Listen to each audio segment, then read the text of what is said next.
This is part of the Veterans History Project. My name is Roy Warren, and I'm here to introduce my father, Clarence Lee Warren, who was a veteran during World War II. He served in the South Pacific with the United States Marine Corps Reserves.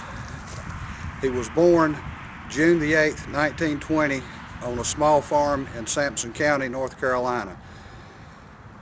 He grew up during the Depression. His father was a farmer. He also was a school teacher, and he ran a small store. His mother died when Dad was 8 years old, and leaving quite a few children. There were seven other children at the time his mother died. His father remarried and had one more, making a total of 9 children in the household. He left to go to Wake Forest College in 1938, following his 2 older brothers, and just right after Pearl Harbor, December the 7th, 1941, he volunteered to join the United States Marine Corps Reserves, and that's where he will be starting his story. This is his individual account of things that happened to him during the war. Dad, could you tell us a little bit about what was going on at Wake Forest College and what was going through your mind at that time? At that time, all boys would be standing around in the classroom talking to one another, and this subject was centered on Pearl Harbor. And anyway, all of us were discussing what we were going to do, whether we were going to go to the Army, Navy, or the Marine Corps. And anyway, the discussion this particular day, I did not like what was being said. And so I got up and I said to the group, well, I don't care what you fellas do, I'm damn if I won't fight them. And got up and went to Raleigh and to the recruiting station there and offered my service to the Marine Corps. And that's where I enlisted. I took the oath there in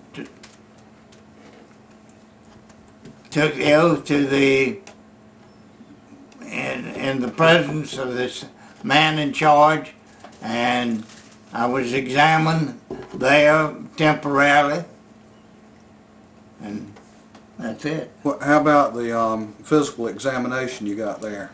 The doctor came in and he told me he was a doctor. I don't know what he was. He might have been a mechanic. But he slapped me on the butt and he said, "You're fit as a fiddle. You're ready to go." And so they told me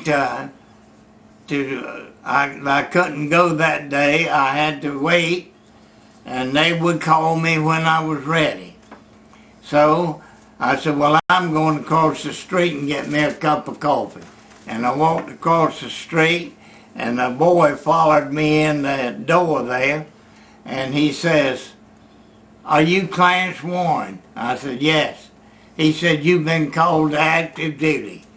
And so that's the way I was inducted into the Marine Corps. Do you remember your service number?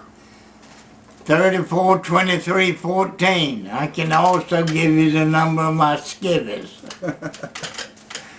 After all that happened, where did you go and what went on? How did you get to your next station? The next day, there was 33 of we fellas, 31 from Harlem, Kentucky, 1 from Asheville, North Carolina, and he had good sense, I thought, and myself. And this boy from Asheville was put in charge of all of us, and he looked after us getting on the bus, and we headed for Yamazee. That was the receiving station at Paris Island. And we got down there and we were met by a sergeant and he lined us up and And he walked up and down that line, and when he got to me, he stopped, and I didn't have a bottle. Most every one of those boys had a bottle, and I didn't have one. And he said, the first detail I have, you get it. And so that was my introduction to the Marines. How was the weather when you got down there? I believe it was in the wintertime. It was cold, super cold. Nobody knows nothing about the cold weather until he's been to Paris Island in the wintertime with the wind blowing off the ocean. I don't care what you got on, it's going to find a way through to the inside of your clothes. And you will get cold. And the sun in the summertime is just the opposite. But it does get mighty cold down there in the winter. What about your NCOs? Tell us about the NCOs that you had. I been from a farm not knowing much about nothing. I found out that those fellows, DIs, were all sharp people. They knew a lot. And every one of them had good training, I thought. And one in particular, I remember the sergeant that I had was a baseball pitcher. And prior to the war, he pitched baseball. And he would go out every night and he would have fun. That's enough about him. Okay. You don't tell nothing bad. How about the guys that you went down to Paris Island with? Where were they from? Harlan, Kentucky. There was 31 fellows from Harlan, Kentucky, I believe. Did they stay with you the whole time you were in the Marine Corps? We all went to different directions after we got through boot camp. So a lot of us went straight on to Camp Lejeune, and we went into practice there for about a week, and we left there and got on the train and went to the west coast to San Diego, southern route, and that's that. Okay. Tell us a little bit about going to church. To begin with, we were told that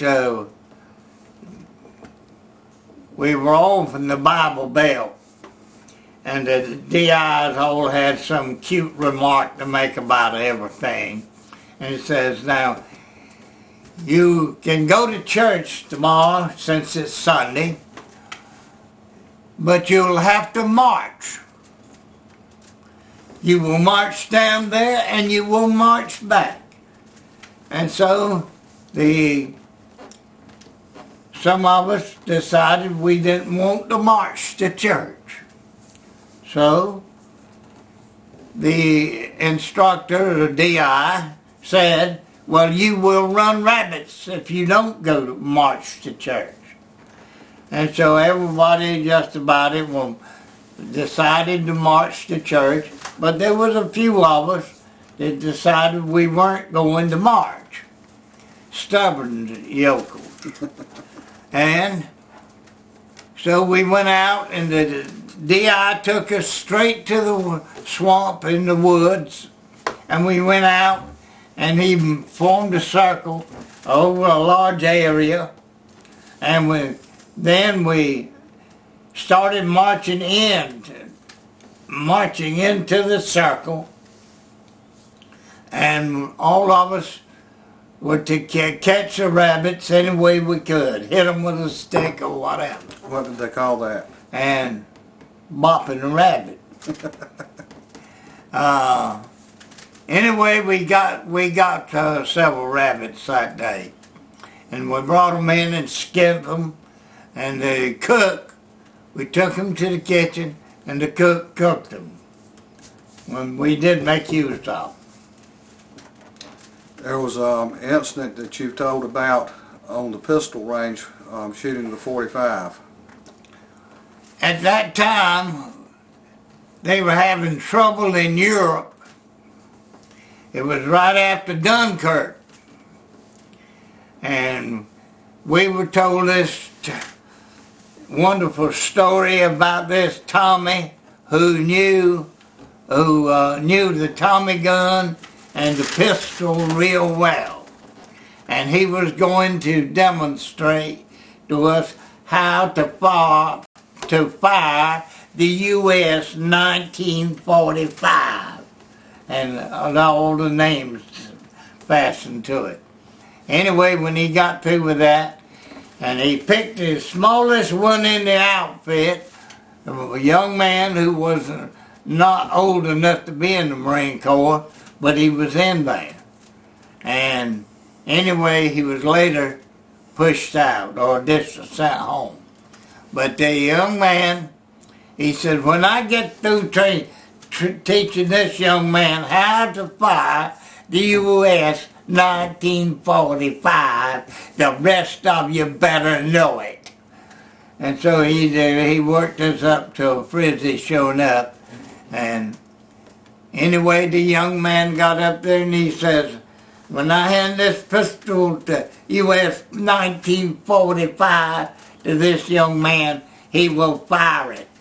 And so the young man took the pistol and he pulled it, started to pull it down, and he pulled the trigger too quick, and he couldn't hold the pistol. He was a small boy, and the pistol went way right straight up almost, and then it went back. And after the incident happened, his arm was laying across the DI's neck. He jumps up from there and he said, you'll never get the 1945 pistol as long as you stay in the Marine Corps. So he graduated. Okay. The bullet went up through Tomaine Hall. What was Tomaine Hall? That was the mess hall. Okay. That was for the mess hall for the firing range. Okay, there was another incident.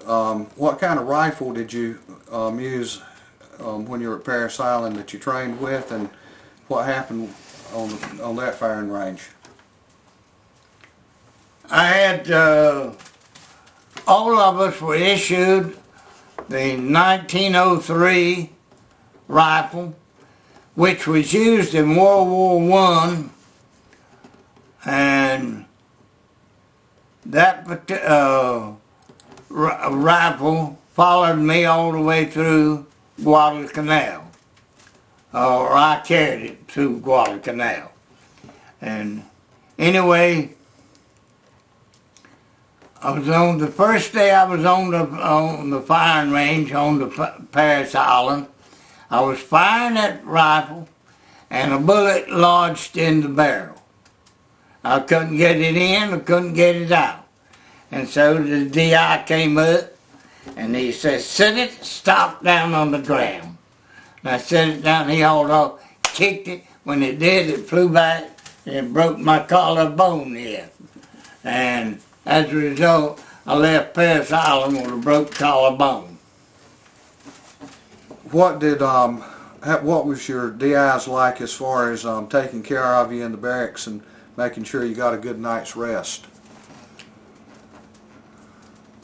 Then taking care of us at night, the DI was in charge of all of us. And we were U.S. property, according to most people. Yeah. And anyway, talking to the doctor when he was examining my shoulder, he said, "You have destroyed U.S. property," talking to my DI. And he was shook up all over. And anyway, I was the U.S. property. And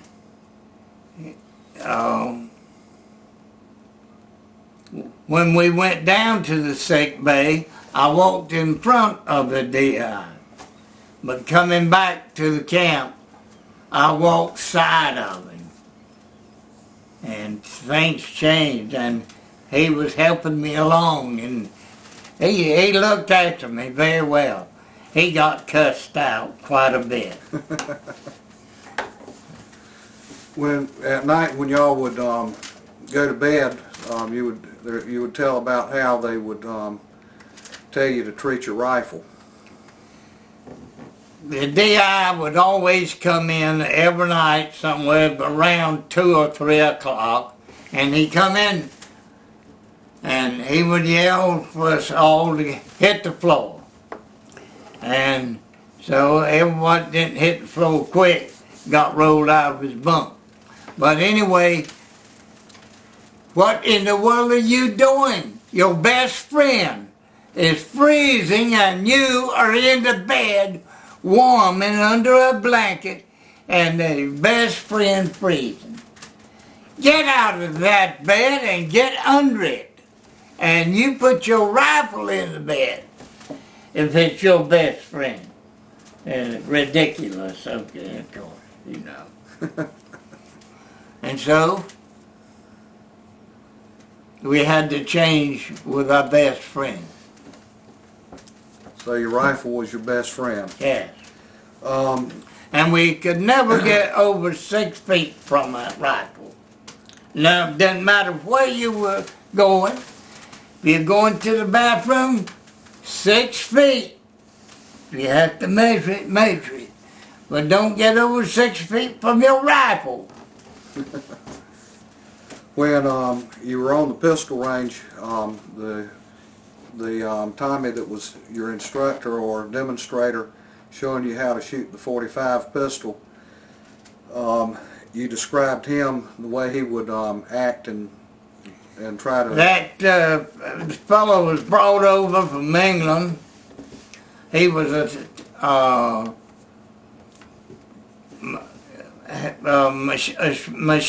pistol and Tommy gun specialist at Dunkirk, and he was good.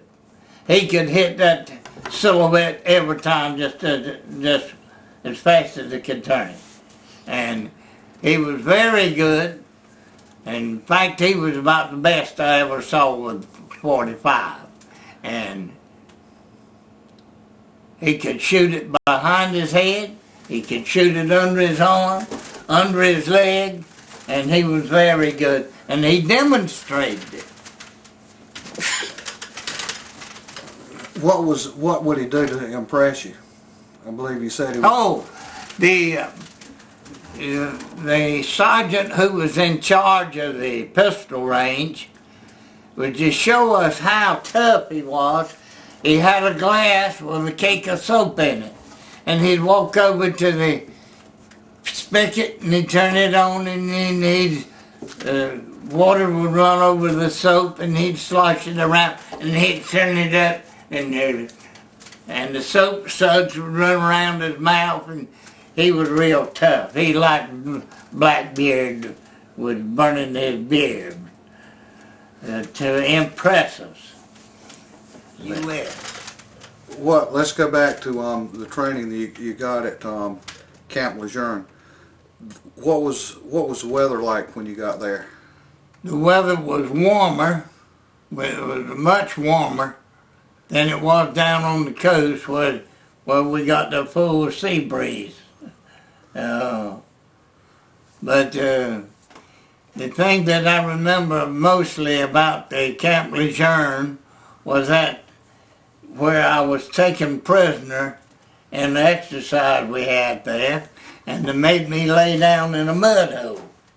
And my squad leader didn't like it, and he told him, he said, "Get off of him." The guy stood on me and stood on my back with his boomlockers.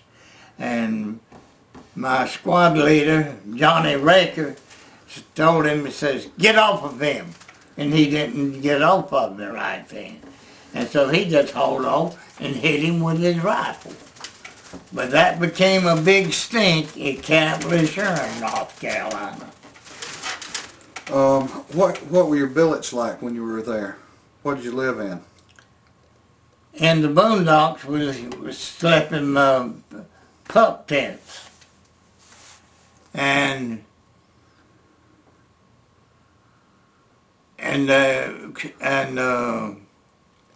when we were on the base, we slept in Quonset huts.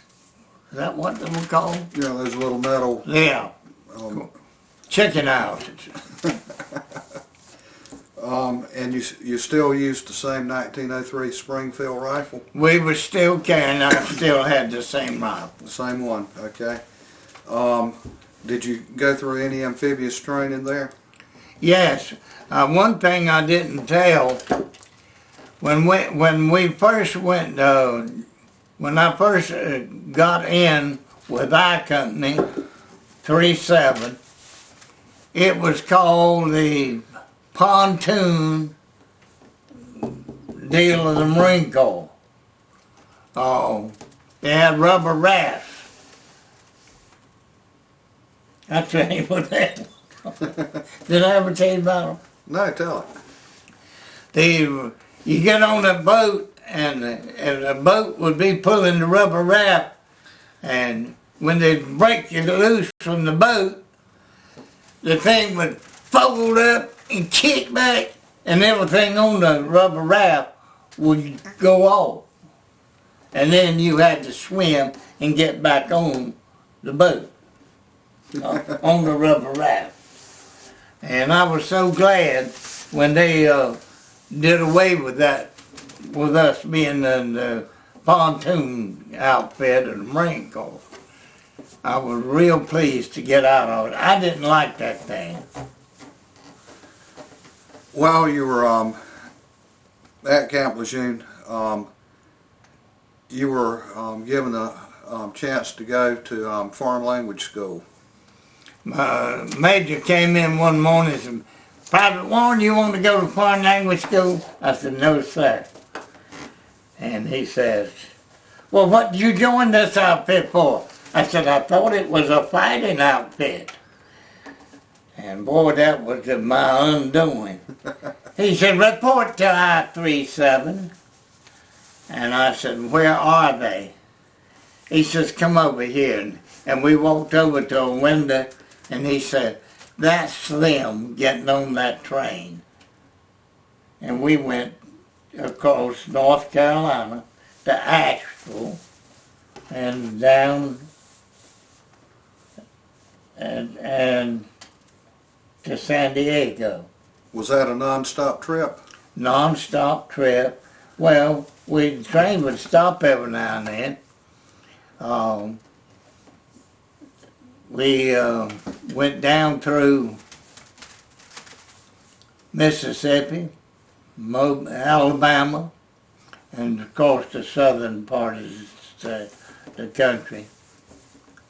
And we went across the Yellowstone, went for San Francisco, and then went south to San Diego. Was there any particular thing about that trip that you remember?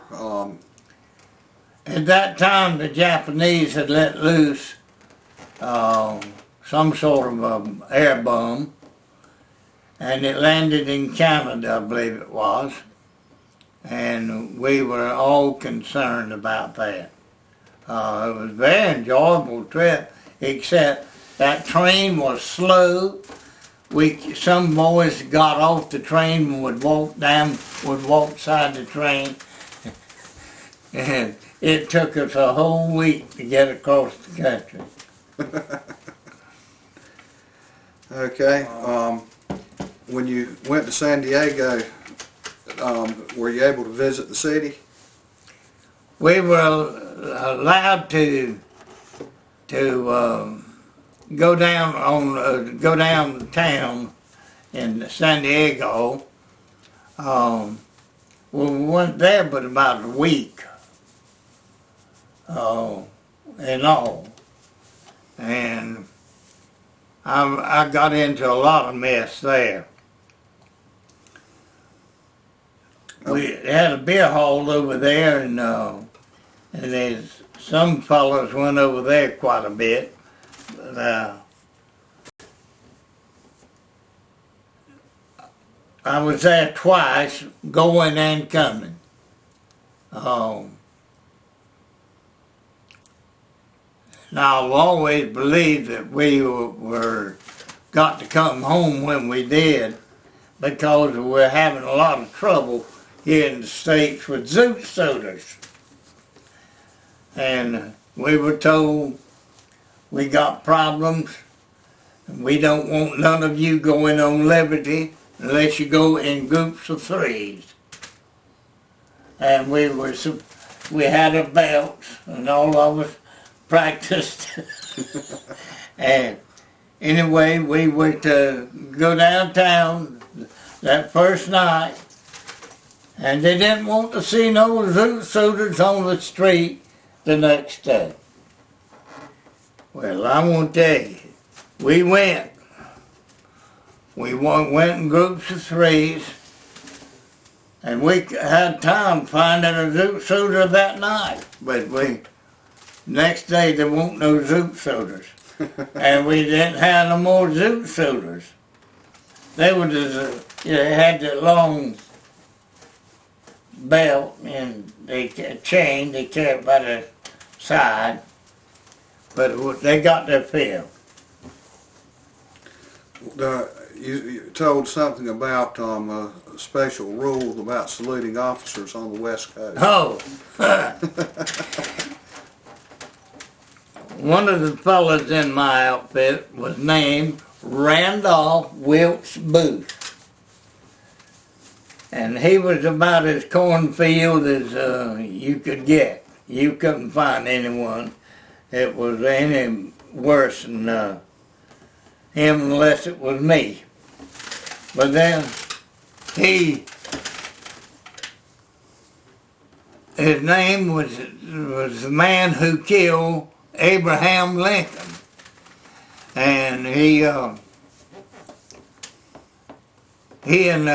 messed around, and I was sick at the time. I had that, what they call walking pneumonia at the time, and I didn't feel like going on liberty.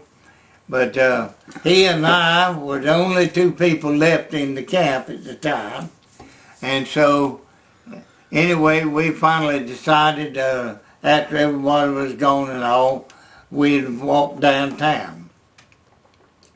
And so we went but a little ways, and we passed these two second lieutenants, and before I could ever say anything, the officers stopped and said, "Private, don't you know to salute an officer?" And before I could say anything, Mr. Booth spoke for us. And he said, "We're from the East Coast. We don't salute second lieutenants." And that's when I learned to run. I believe you told me it was the USS Harris? U.S. Harris. And it was a big ship. It was a transport ship, troop transport.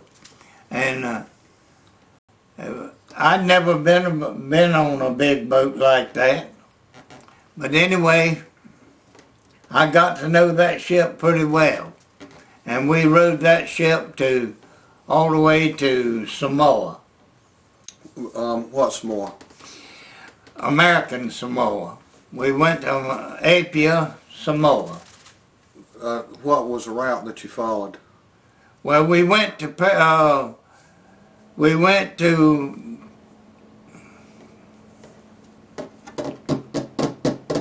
Harbor, got within about a mile, less than a mile of Pearl Harbor, maybe a half a mile. And the ship took a left turn, and we went south to Samoa. I believe you went by Christmas Island? Yes. We went by Christmas Island. The Japanese had just taken Christmas Island just before that. The Japanese were in there. I don't remember whether it was before or after, but they took it at that time. Did you have any encounters with Japanese submarines on that trip? Japanese sub was spotted pretty soon after we left San Diego, and that's when we started zigzagging, and we zigzagged all the way down to Samoa. You know the term, zigzagging? Mm-hmm. Well, Yeah. that's what we did. American Samoa was Was that the tropical paradise? yes.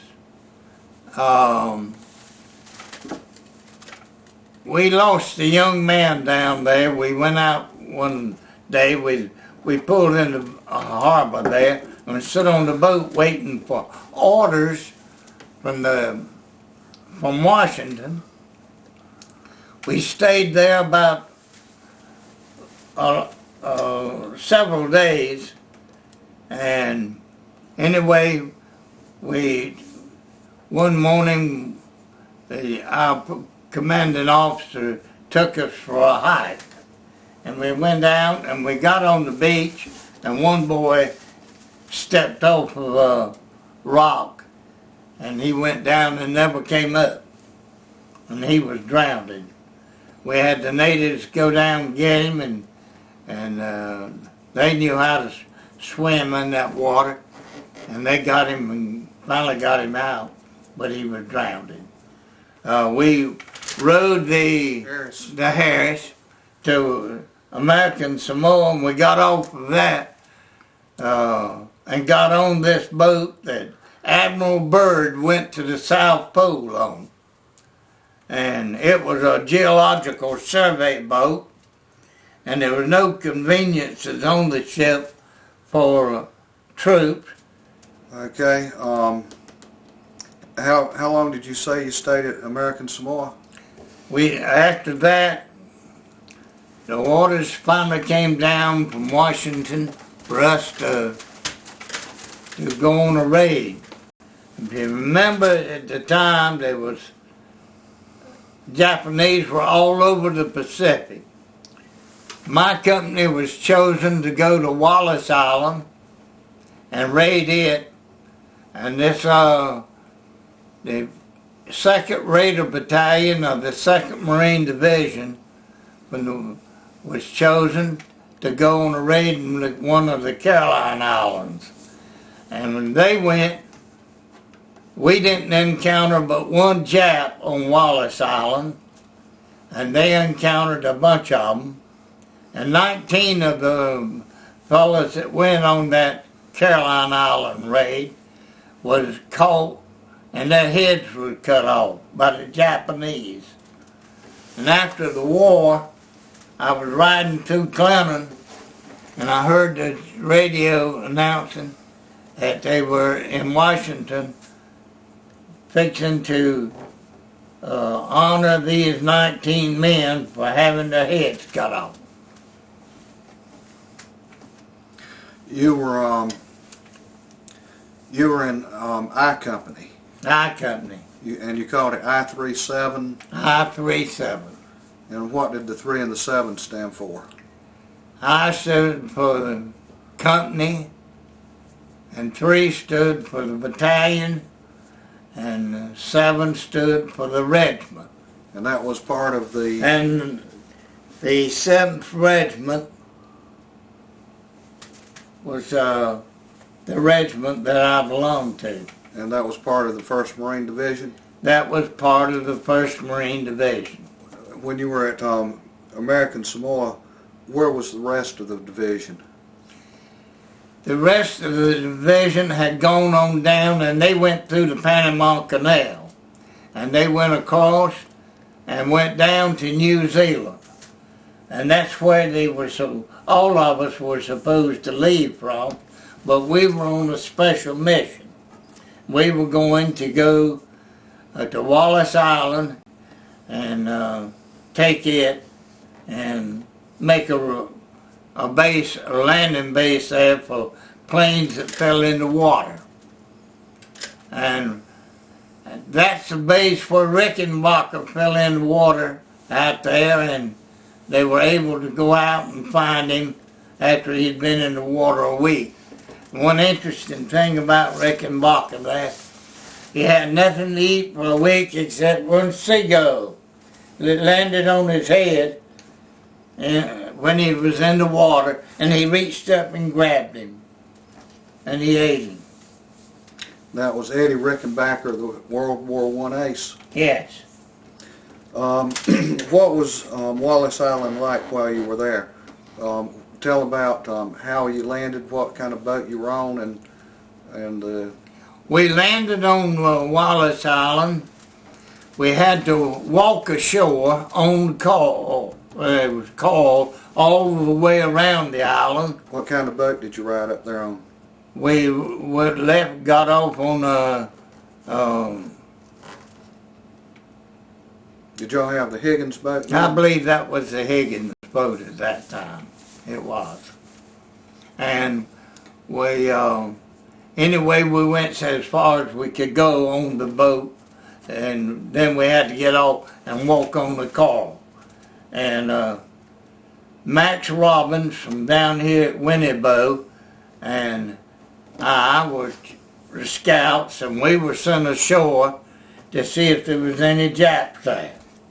And anyway, we had to go up there and find out, and everybody else standing out there on that call, and it looked like a shooting gallery at the fair. And anyway, we had a very interesting talk with one of the native chiefs.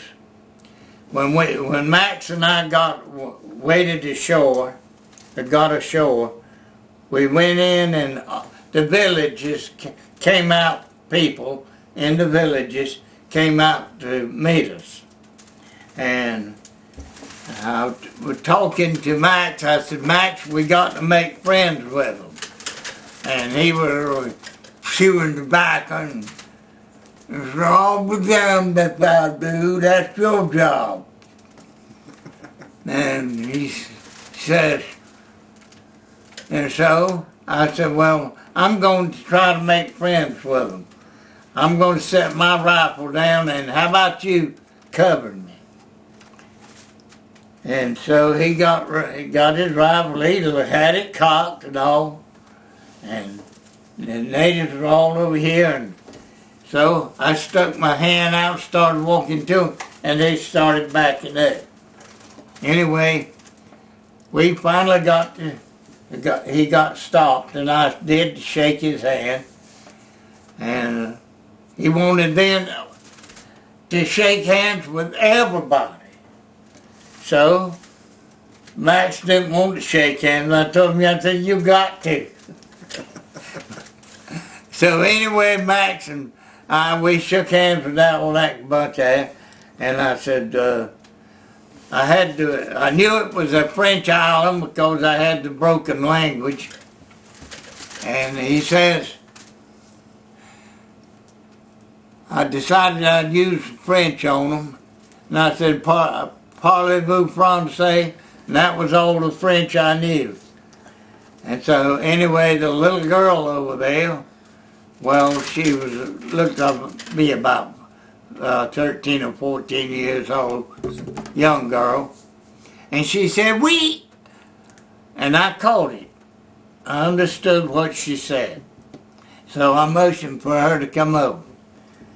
Then I didn't know what to say because I'd used all my French. And so anyway, I did talk to her, and she says,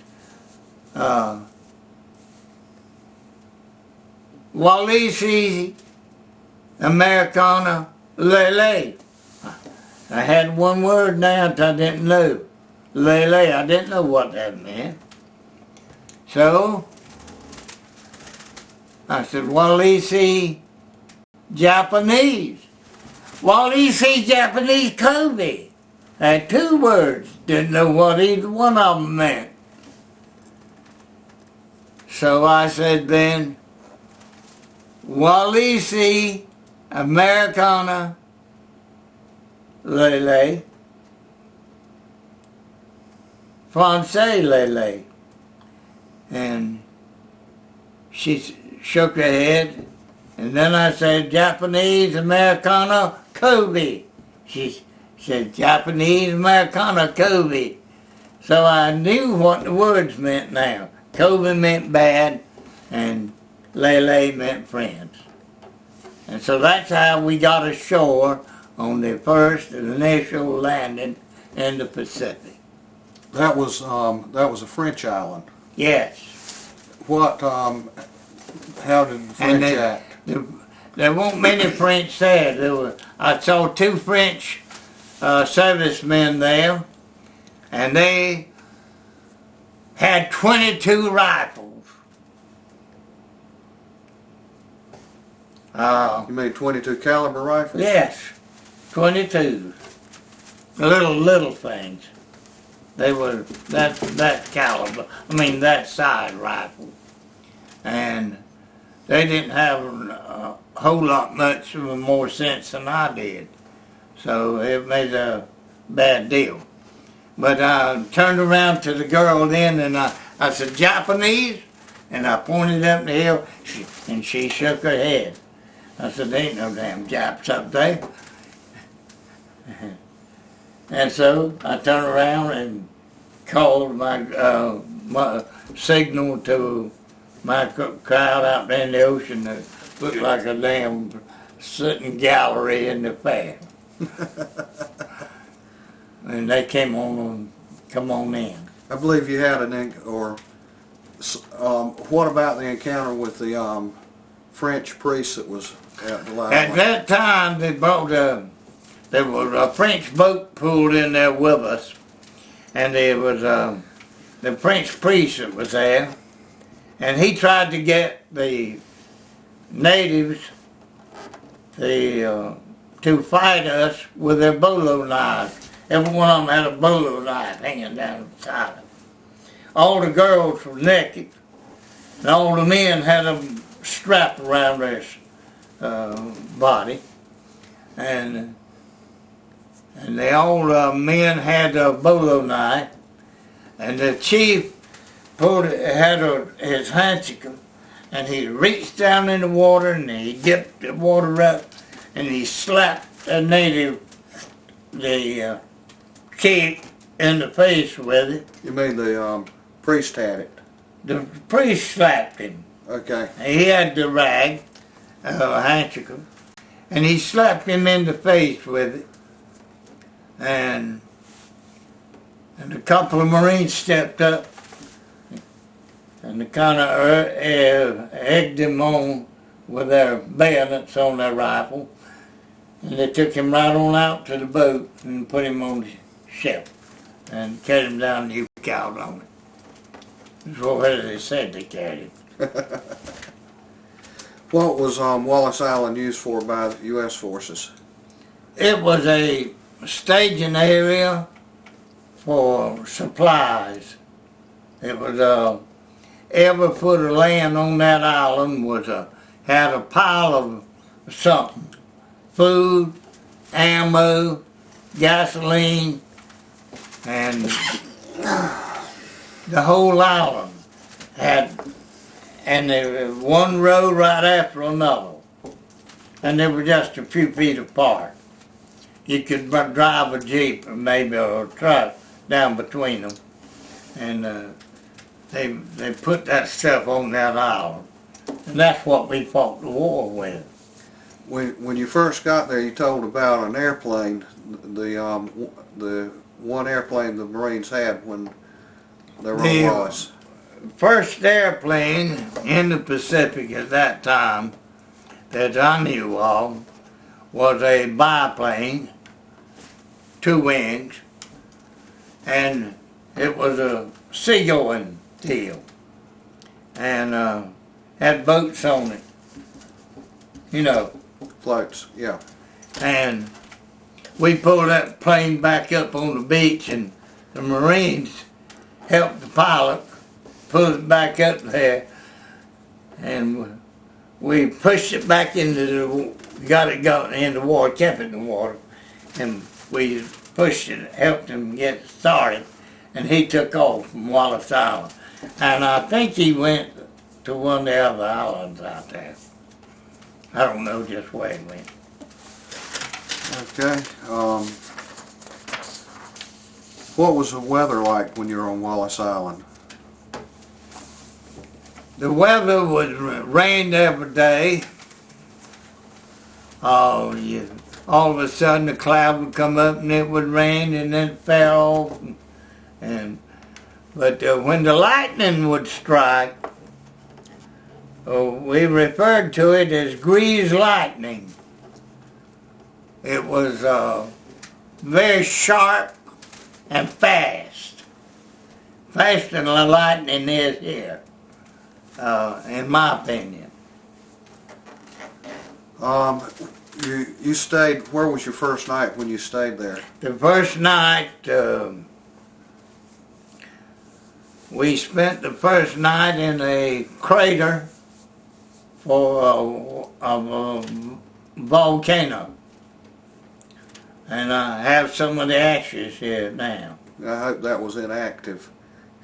It was inactive, Okay. and hadn't been active for a long time. But the first night I was on Wallace, I spent in that crater. Do you remember what was going on in the world or in the war when you were at Wallace Island? The battles in the Pacific that were going on? The first thing that I was impressed with, we would I would listen to a shortwave radio, and I had a good captain. My first captain out there, he was super. He would have me to write down what I heard on the shortwave radio, you know. And then I put it on the bulletin board. Until one day the first sergeant didn't like what I was doing, and he stopped me. And I always thought my captain should have told that first sergeant to go to hell, and had me to do it right on. But anyway, I wouldn't have let him got away with it. But that ended it. But the Battle of Midway was going on. They were getting ready for it at that time. This was from the June this. I was somewhere around June the 6th or 8th when the Battle of Midway was. And I'm not sure we could see the flashes from the battle or not. But we saw flashes from something from Wallace Island. And it was 500 or 600 miles from. But what kind of equipment did you have when you said you landed with Higgins' boat, and you still had the same rifle from boot camp? Well, we marched across Wallace Island 9 times looking at one jack. Why did you know he was there? Because he had a shortwave radio and they picked it up. And anyway, we finally somebody got wise. Some suggested that bastards out there on one of them little islands out there in the bay. And they went out there and that's where it was. What kind of island was it? I believe you called It was a leper colony. Wallace Island had about every disease you could think of plus some. And anyway, when a person had leprosy on Wallace, they'd take him out to that island and he had to go out there and clean himself. Did you get involved in unloading supplies and stuff off of transport ships? I worked on the ships every day, unloading them. I want a stevedore, but I sure acted as one. I don't know how many hundred ships we didn't unload, but we unloaded, we put supplies out there. We filled that island full. Now, when you were putting the supplies on the island, that was after you did the search for the Japanese. Oh yeah, we searched, got that Japanese off first, and then they were building a runway.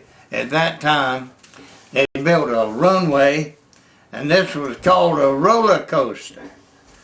You start down here, and when you get to the end down there, at the end of the runway, you better be in the air, because the ocean was next. But we did build a runway. What did this have to do with Guadalcanal as far as getting ready for it? And well, it was a place to pick up planes that fell in the water. And that's why we went and took it. And now, why I was out there, I don't know. And I'd missed telling about the boat that we went on the raid on. We rode the presidential, I can't call the name of it now. You called it a while ago. The Harris. The Harris to American Samoa, and we got off of that and got on this boat that Admiral Byrd went to the South Pole on.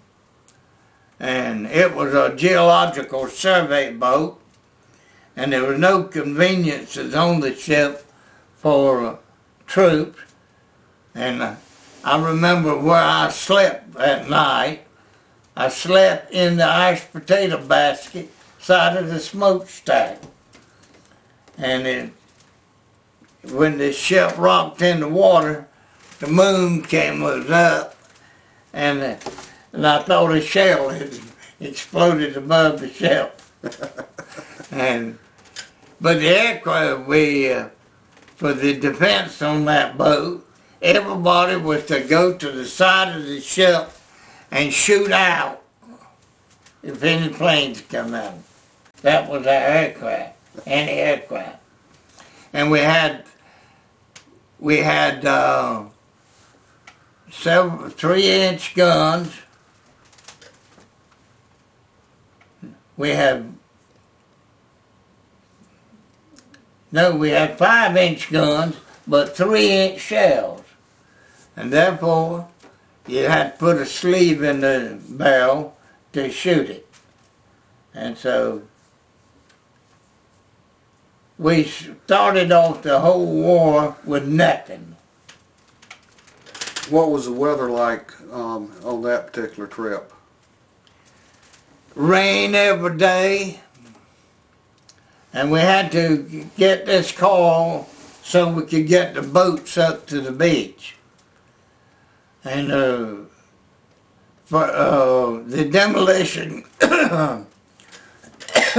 had the demolition boys with us. And they went out there and blowed the coil up. And then rest of us, we peons, we went out and picked up that coil and toted it out of where they were going to make the run to the beach. And we worked at that 6 on and 6 off. And whoever developed that idea should have been shot to start with. Because everything under the water, stingarees took care of, and everything above the water, the mosquitoes would take care of. Is that good enough? Yeah. When you were there, did you get hurt or sick or anything while you were there? On Wallace Island,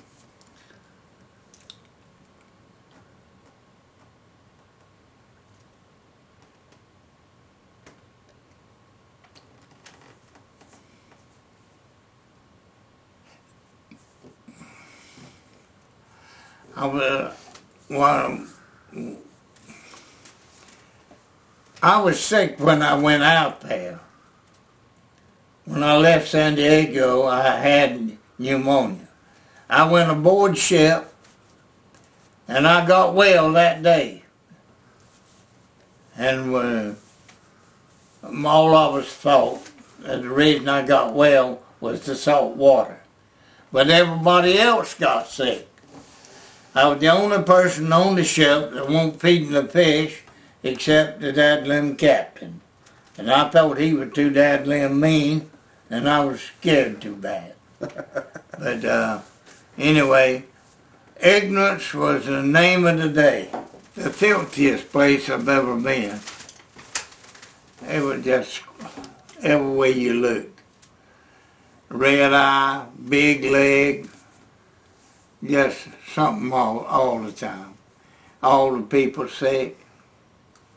And it might have been a tropical paradise, but it sure didn't show it. But and we left there and went to British Samoa. And that's another story. Well, let's back up and tell about the guy who liked to pull the jokes on you, that turned your bunk over. Oh, Brother Smalley. Brother Smalley, when I went in, got to Camp Lejeune, and he decided I was his size, I was just right. And he wanted to sparring me. And anyway, he kept nagging me, wanting to box with me. And I told him one day, I said, I won't box you, but I will kill you. And just don't keep bothering me. And I got to San Diego, and I was laying on my bunk, and the bastard came in, and you can call him whatever you want to, but he came in the bunk, and anyway, I come off that bunk, and I was sick. And I grabbed my rifle, and I had my bayonet on my rifle, hanging on the side of my cot. I snatched that scabbard off, and I went after him. And I almost got him when he went out the door. And he hit the door, where the door was opening, and he's like to throw the whole tent down. But he did get out, and I just didn't miss him. I stabbed at him. And he went out of that door hollering, "Captain! Captain!" And the captain come running out, and he and the first sergeant, and they grabbed me and took my rifle away from him. I don't know what the hell they grabbed me for. But anyway, they want to know what was the matter. And he said, the captain said, "If you don't behave, I'm going to lock you up." And I said, "Yeah, and when you're trying me, that's the first thing I intend to tell. I came to you for help, and you thought it was funny and laughed. And now who's laughing?"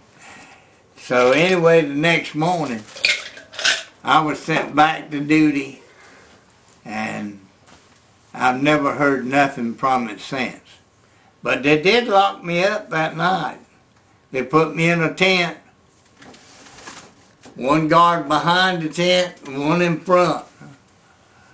And I was laying in there with a mosquito net on my cot. And I'd laugh every now and then. My friends right below us. And they'd laugh back. And that went on right much of the night until the NCOs got a hold of it and got us quiet. But the young man didn't stop at that. We had that situation there where we were working 6 on and 6 off.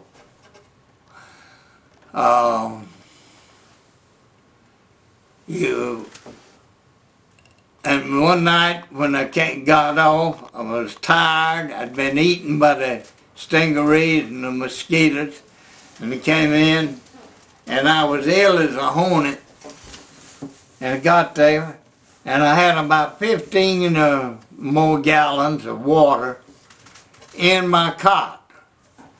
Somebody had taken and turned my cot over.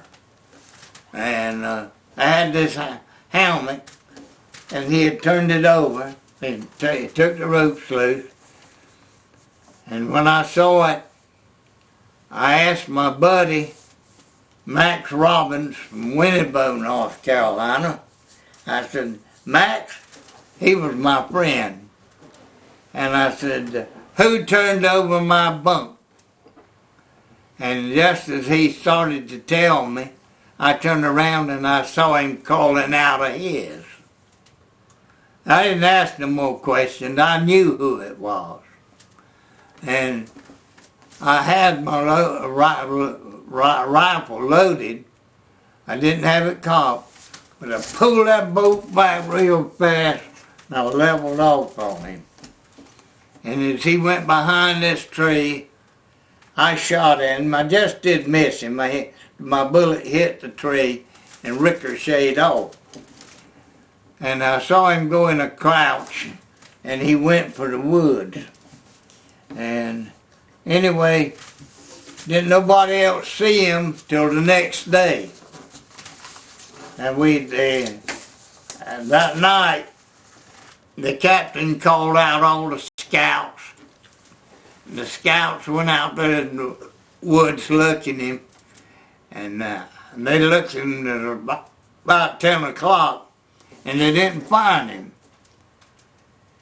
So they anyway come back and got me and put me in this tent, and he says, kept coming back, said, do you think you hit him?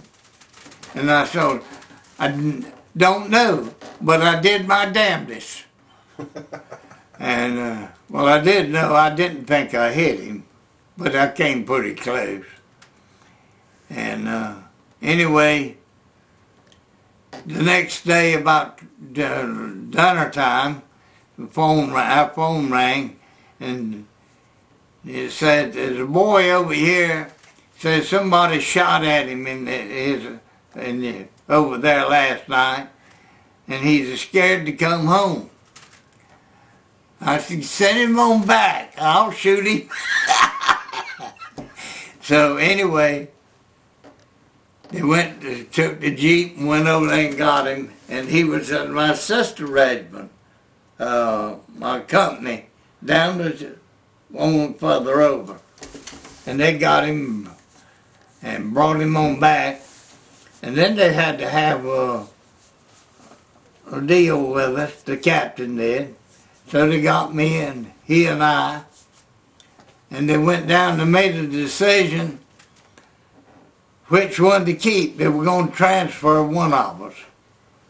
And so they finally decided they didn't want to get rid of me. They wanted to keep me as a scout, and they transferred him. And so you never know what's going to happen.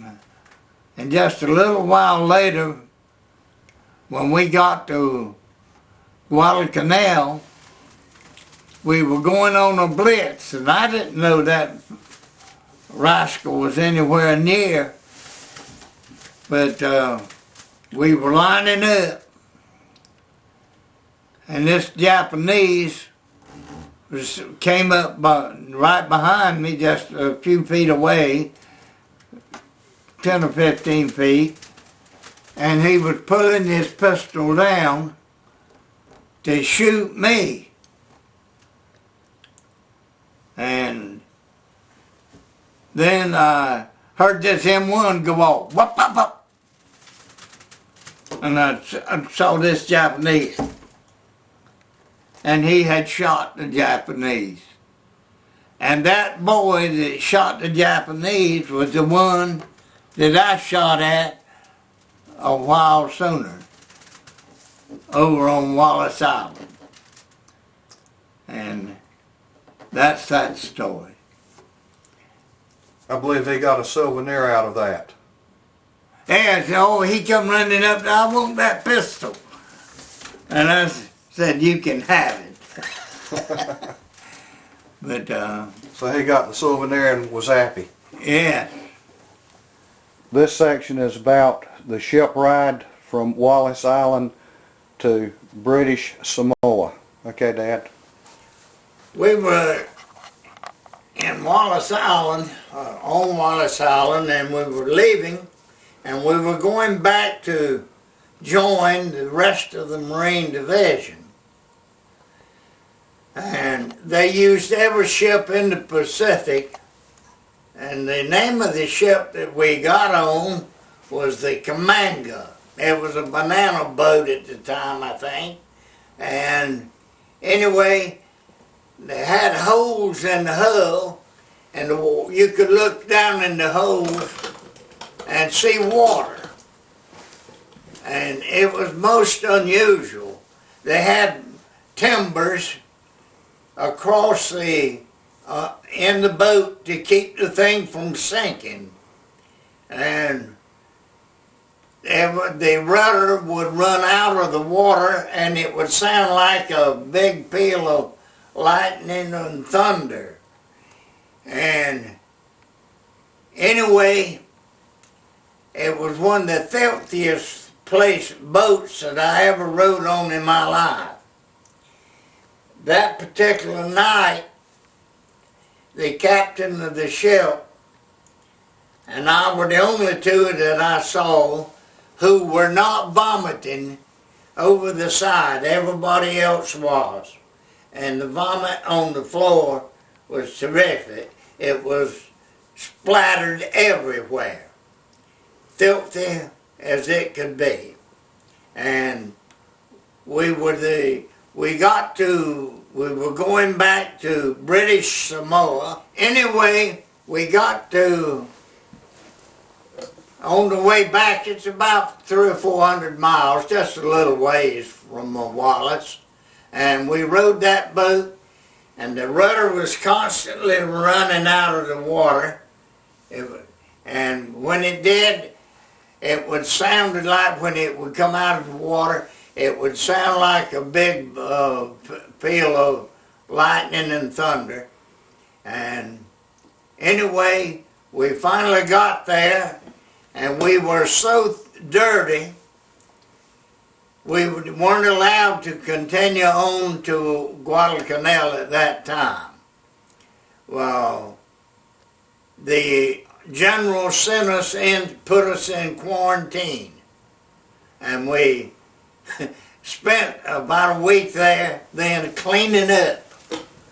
And anyway, at that time, that's when we got introduced to the famous scorpions that were always on a banana bunch or somewhere. And at night, we'd hear a boy scream out, and he had just been introduced to a scorpion. That scorpion would bend his back over, and he would stick his sting into you wherever he was sitting on you. And anyway, we stayed there for about a week, and we got off that time. We left the British Samoa, but while we were at British Samoa, on Saturday morning, our captain took us on a hike, and he told us we were going out to see the tomb of Robert Louis Stevenson, the man who wrote the story. I can't recall all the characters in that book, but he wrote that, and that ship was sunk out there in the bay in British Samoa. And it was, what was? Captain John Silver was the captain. Oh, okay. And Hawkins was one of the actors in the play. And anyway, he was the young boy.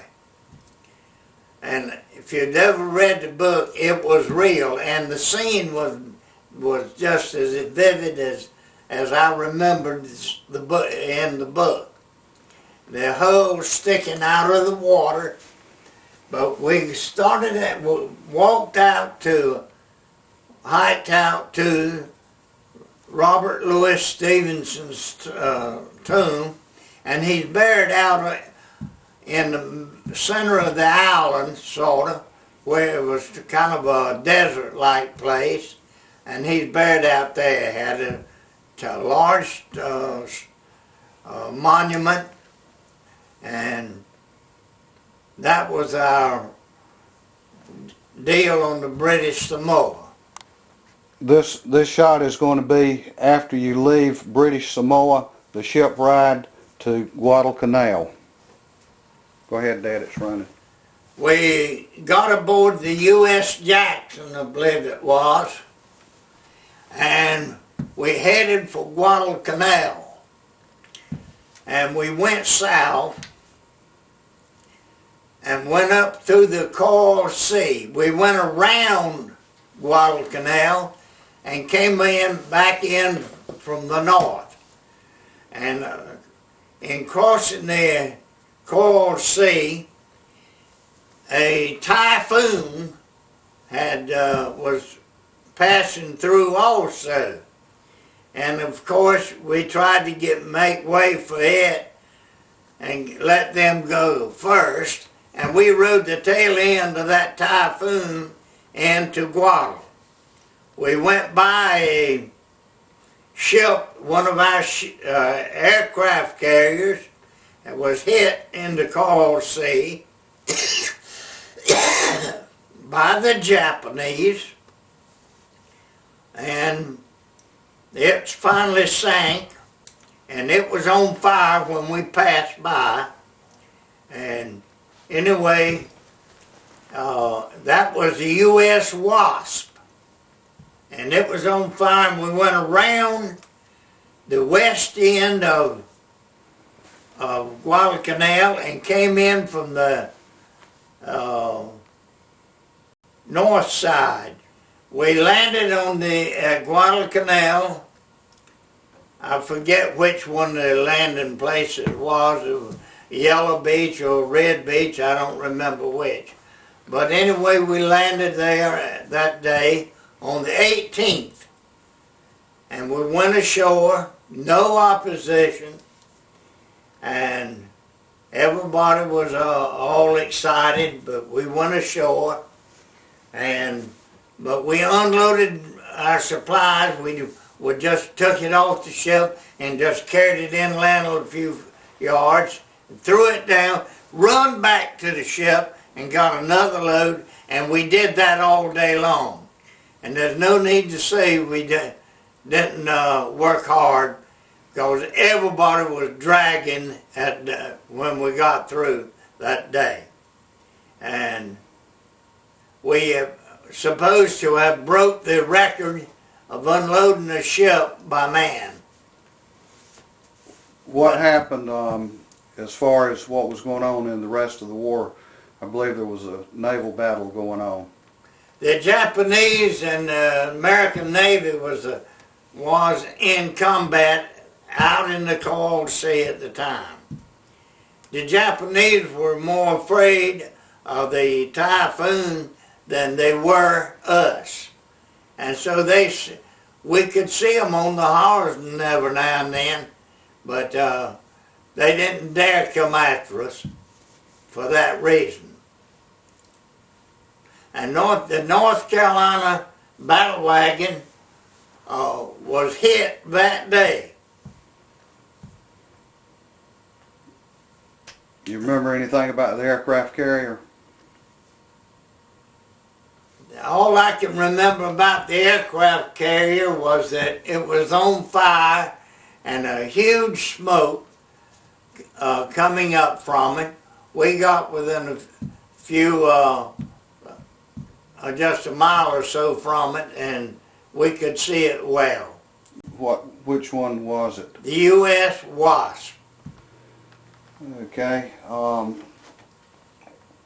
What did the Japanese refer to you guys, your nickname?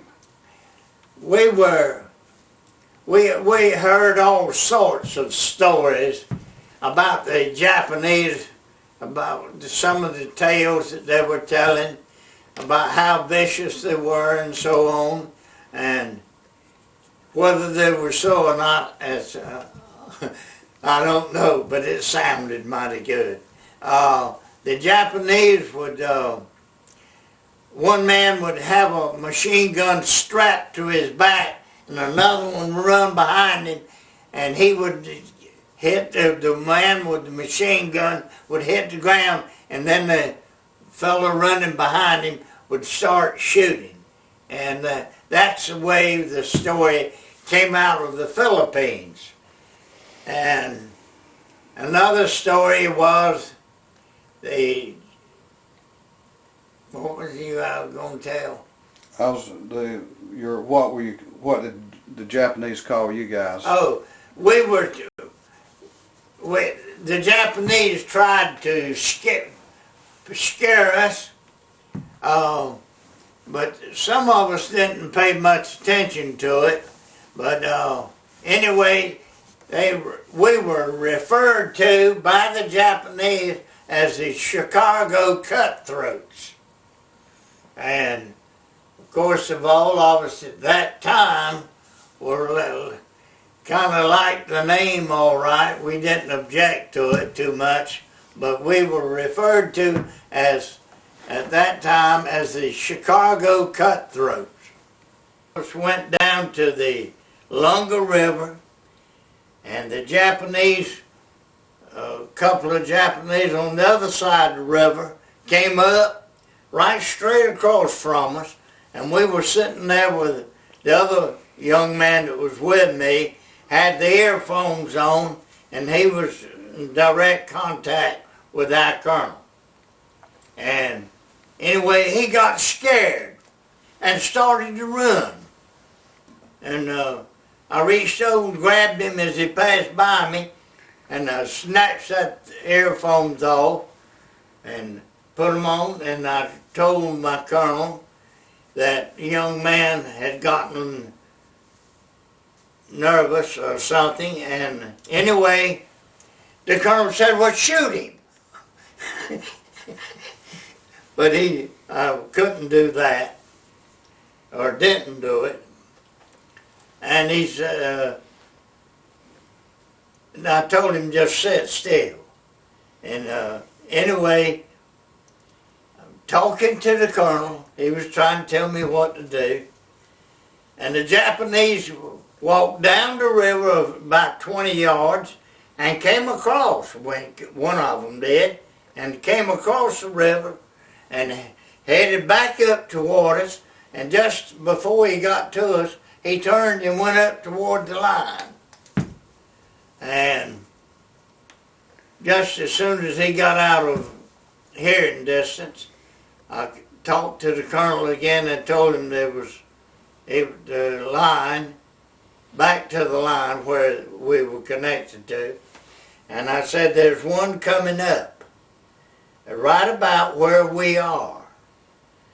In a few seconds, we got a barrage of bullets through there. And so, anyway, they shot him and took care of him. How long were you at Guadalcanal in combat?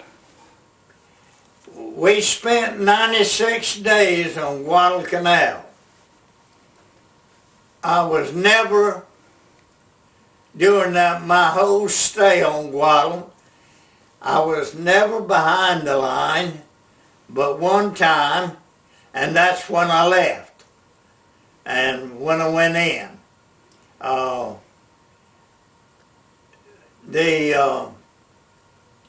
We spent the 96 days there, and I personally was either in front of our line or out among the Japanese where their lines were. Why were you out there? I was a scout, and I went out every day.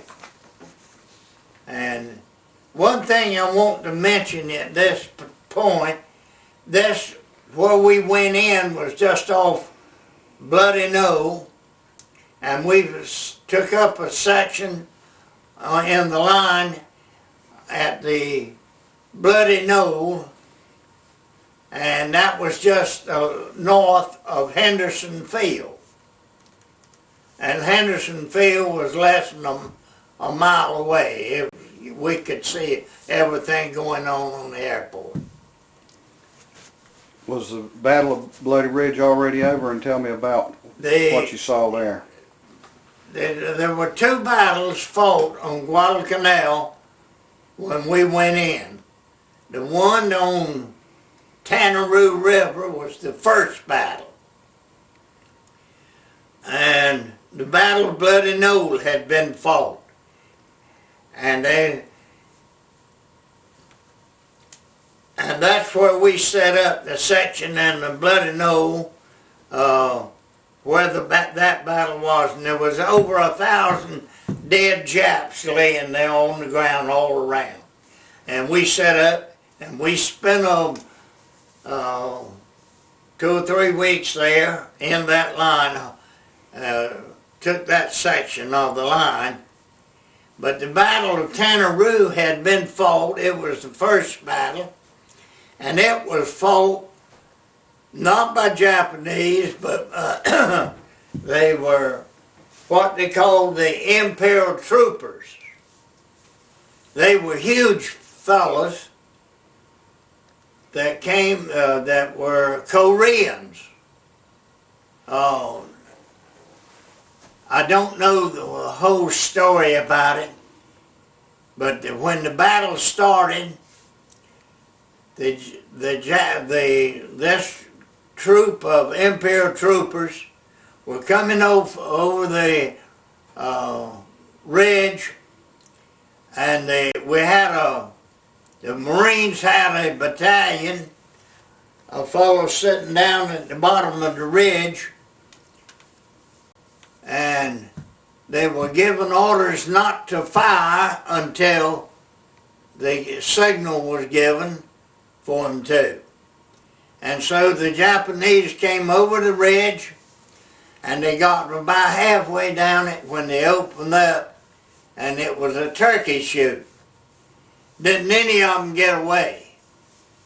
And those fellows were huge fellows. They all were bigger than the average Jap. The average Jap was a small man. Tell us about going back to the Battle of Bloody Ridge. Describe the scenery and the odors and how the conditions of that. Well, Bloody Knoll was a hill just north of the Henderson Field. And the hill was a round hill, and that's where OP5 was. And that was the post that I was first assigned to. When I was taken out of the infantry and put into the intelligence section, that's where I was stationed, OP5. And it was just a little ways from Henderson Field. Now, the Japanese, a terrific battle took place there. The Japanese pulled a big boner there, sure enough. They came off of that hill, they came from over the hill, and there was a little, I don't know what to call that thing, but a little streak of land running off of the hill down toward the airport, and the Japanese all rushed down that little streak of land. It was rather narrow, and our artillery was sitting up just a few yards away, and they were firing point blank. And when they started they were going for Henderson Field, but they never got there. There was somewhere around 1,000 people shot down there by point-blank fire from the artillery. Okay, how about the odors and what was on the ground? My company was set up on the line there, and we stayed in the battlefield garden, trying to set up a section in the line there to protect Henderson Field, and we stayed there in that rock. Those men were tore all to pieces, and you couldn't sit down anywhere without sitting on a piece of flesh. Legs, arms, bodies, and the odor, they rotted while we were there. Some of them they finally pushed some of them off in a pile over there, and they finally got a fire going on, and it was terrific. And the odor was just what you think it is. It smelled. We spent quite a while on Bloody Knoll, and one night I was sitting there, I was on the back side of the line, covering the rear, and I saw something move in the edge of the firing line, and I thought it was the Japanese, but I put my rifle on him, and anyway, what I saw kept moving right straight toward me. And he came, there was a tree right side of my hole, and whatever it was, he was coming up the hill, and I kept my rifle on him, and he finally came up right to the tree where I was right side of, and it was a monkey. And he got to that tree, and he went up that tree. So monkeys did play a role. Okay, Dad, tell us a little bit about living in a foxhole for an extended period of time, and how often did you dig foxholes? And I believe you shared a foxhole with one of the generals. The first night that the first day we went up on Guadalcanal, Bloody Knoll, the first night we fired 1/10 of all the ammo that we carried on Guadalcanal. And the next morning, I was sitting there in my foxhole. I had my hole dug about 4 or 5 feet long, and I was sitting there in my foxhole, and this man came up behind me, and he said, "Private, what are you shooting at?" And without even turning around, I said, "Not a damn thing. I haven't seen nothing except where the bullets hitting the bushes out there." And he jumped down in the hole behind me, and that's when I saw who it was. The man was the commanding general of the whole deal, Archie A. Vandengrift. And he said, "You haven't shot? Why haven't you?" I said, "I haven't seen anything to shoot." And that's when he gave an order to cease fire. And he said, "Pass the word down the line, everybody cease fire."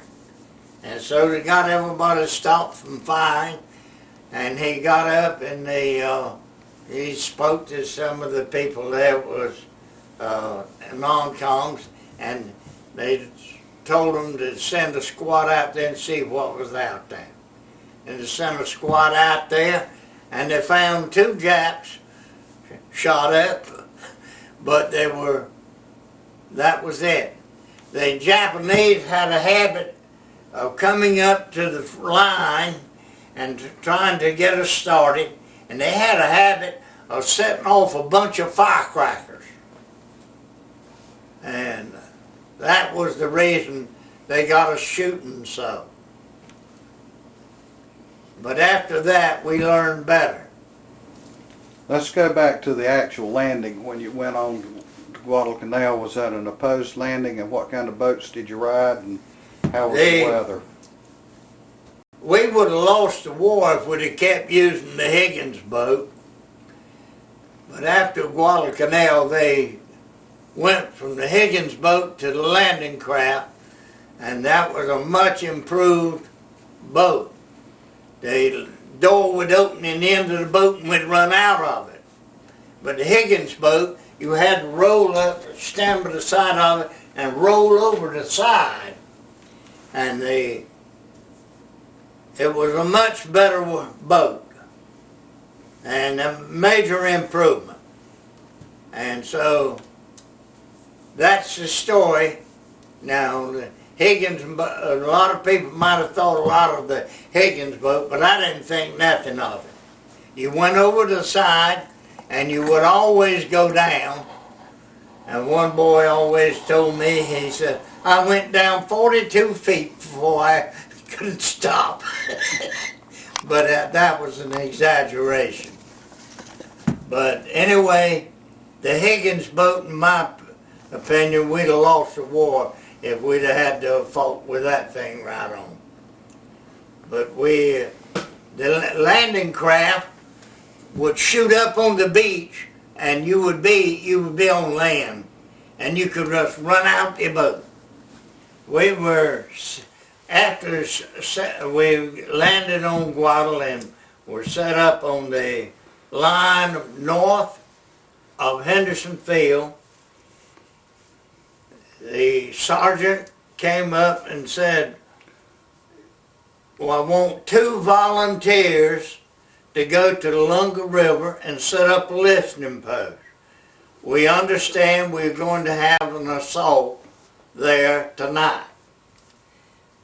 And no one would volunteer at that time.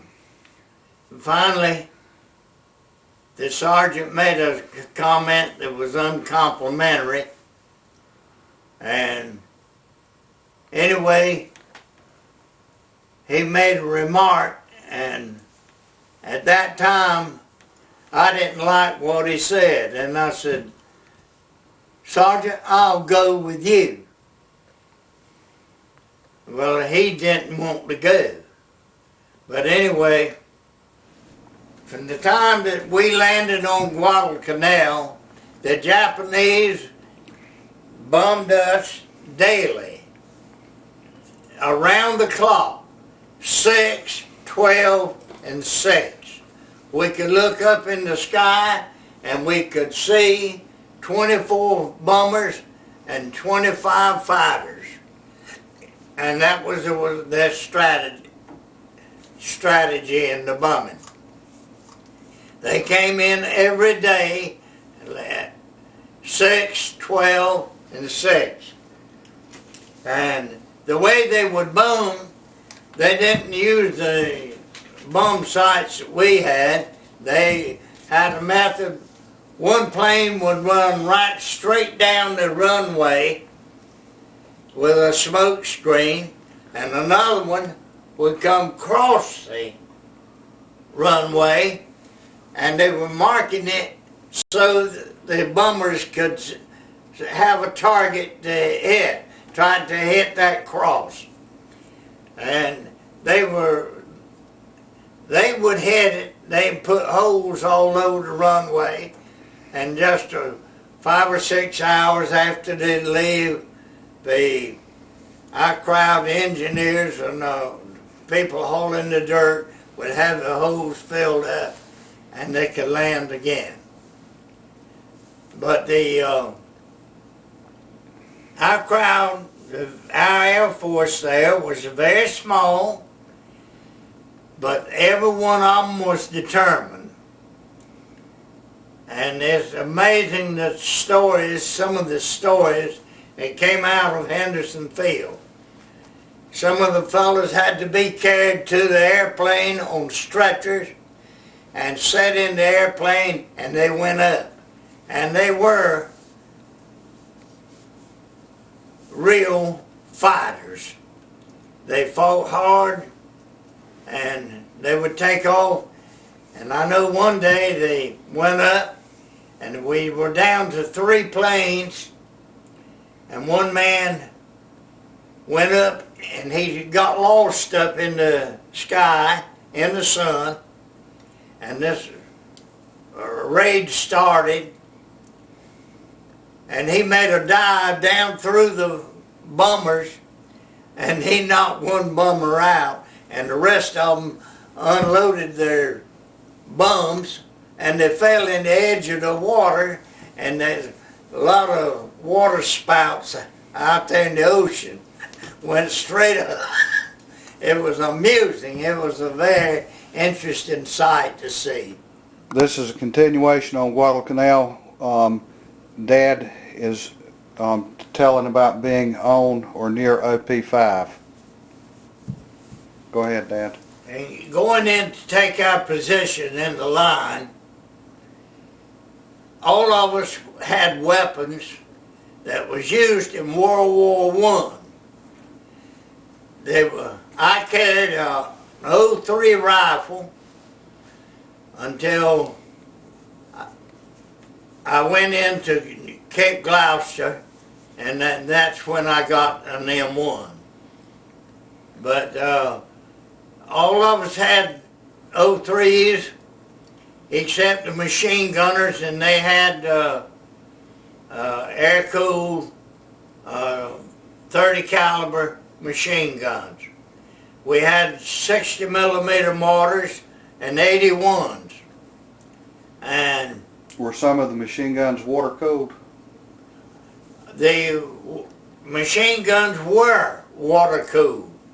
Some we got the 30 caliber air deals later.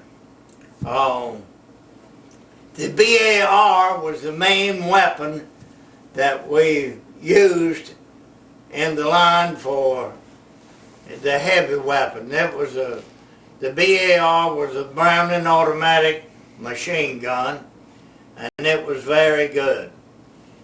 But it was bad for jamming. And now, the Japanese had the Hotchkiss machine gun, but that was the machine gun that the Marines used in France in World War I. But they copied it, and that's what they were using on us. Andy, go ahead. The Japanese would come in every night with some of their ships, and they would shell for a while.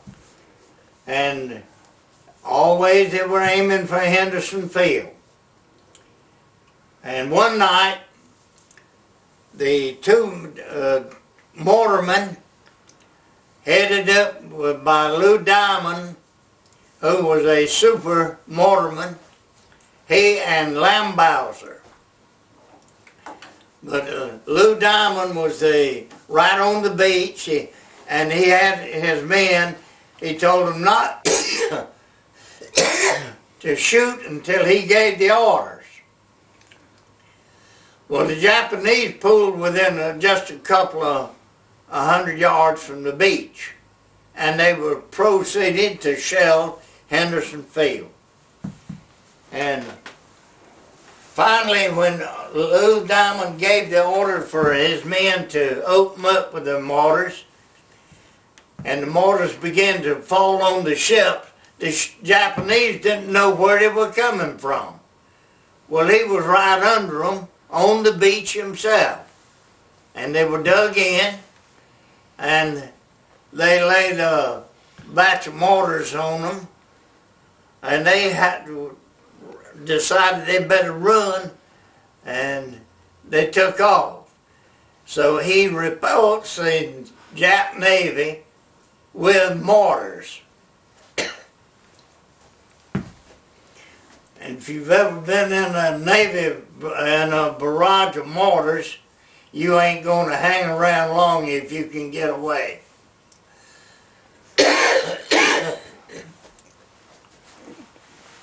Dad, you've told about the story of the artillery shells that were armor-piercing landing near you. Yes. Tell us a little bit about that. The Japanese came in about every night and they shelled constantly for a while. They used what they called a pattern. The pattern was they'd start at the beach and then they'd move in a little bit and then move up a little more. And they'd shell for an hour or so and then take off. And they would do that every night. And on October the 13th, the first battle, naval battle of Guadalcanal took place. And that was the first time that I really got a taste of battle. They shelled for quite a while. It didn't last very long, but they dropped 14-inch shells in on us, and those shells were armor piercing, and they would hit in the mud and they would knock a hole as big as the shell and they wouldn't go off. I believe they estimated that about 1 out of 19 shells went off. And that's not a good percentage. But the next morning after the battle, I went over there and looked in a hole where one of the shells hit, and you could see the end of it.